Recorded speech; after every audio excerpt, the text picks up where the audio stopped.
ការសងសឹកដ៏ល្អបំផុតគឺរស់នៅឲ្យល្អជាងមនុស្សដែលធ្លាប់មើលងាយយើង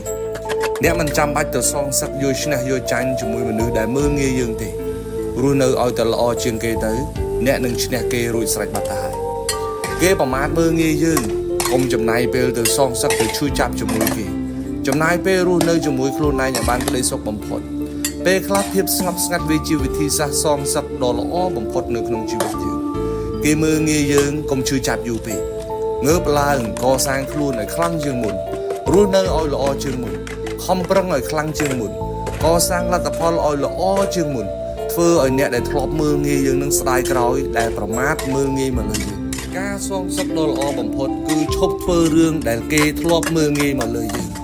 គេប្រមាថមើលងាយយើងឈឺចាប់ណាស់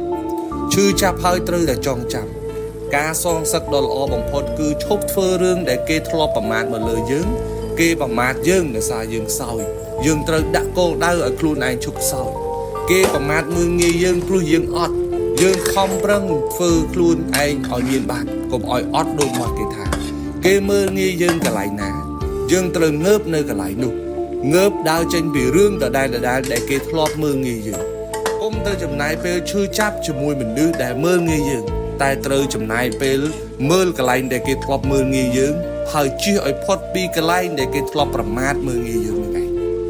ការសងសឹកដ៏ល្អបំផុតគឺយកការប្រមាថមើលងាយធ្វើជាកម្លាំងចិត្តពេលខ្លះការប្រមាថវាជាសម្ពាធមួយដែលធ្វើឲ្យយើងខិតខំប្រឹងប្រែងទ្វេដងការសងសឹកដ៏ល្អបំផុតគឺការយកការប្រមាថធ្វើជាកម្លាំងចិត្ត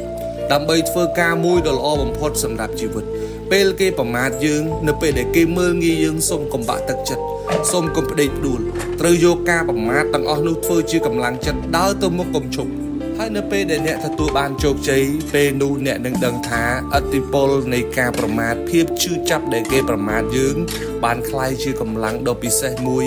រុញយើងឲ្យធ្វើការគេចំណាយពេលរស់នៅជាមួយខ្លួនឯងឲ្យបានក្តីសុខបំផុតពេលខ្លះភាពស្ងប់ស្ងាត់វាជាវិធីសាស្ត្រសងសឹកដ៏ល្អបំផុតនៅក្នុងជីវិតយើងគេមើលងាយយើងកុំឈឺចាប់យូរពេកងើបឡើងកសាងខ្លួនឲ្យខ្លាំងជាងមុនរស់នៅឲ្យល្អជាងមុនខំប្រឹងឲ្យខ្លាំងជាងមុន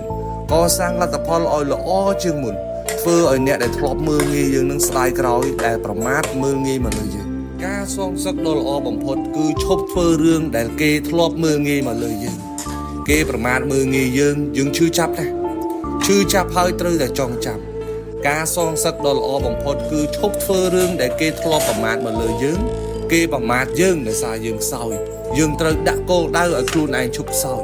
គេប្រមាថមើលងាយយើងព្រោះយើងអត់យើងខំប្រឹងធ្វើខ្លួនឯងឲ្យមានបានកុំឲ្យអត់ដូចមាត់គេថា